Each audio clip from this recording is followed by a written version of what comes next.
রাধে রাধে বন্ধুরা, দেখো আমি একদিন একটা সকালে এই পুজো দেওয়ার ব্লগ তোমাদের সাথে শেয়ার করছি। আজকে ছিল বৃহস্পতিবার, আর সেই বৃহস্পতিবারের সকালে আমি পুজো কিভাবে করি।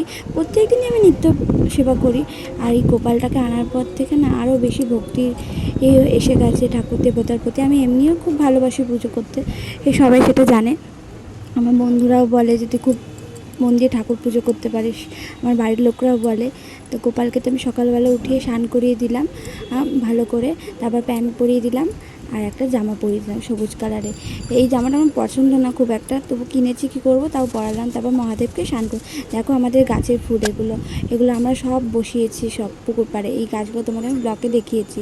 তারপরে আমি লক্ষ্মীর ঘটে যা যা ফুল টুল যা দেয় সব দিয়ে তারপর মায়ের ঘরটা বসিয়ে দিলাম।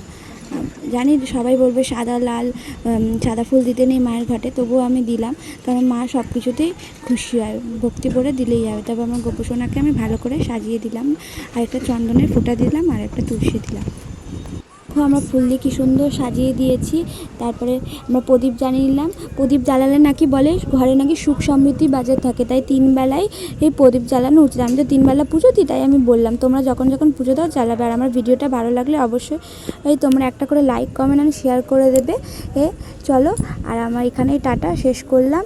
আর এই লক্ষ্মী এর পা আলপনা আমি সবসময়ই আঁকি, সবসময় বলতে বৃহস্পতিবার করে বেশিরভাগটা আমি আঁকি, আর আলপনা দিতে আমার খুব ভালো লাগে। চলো টাটা।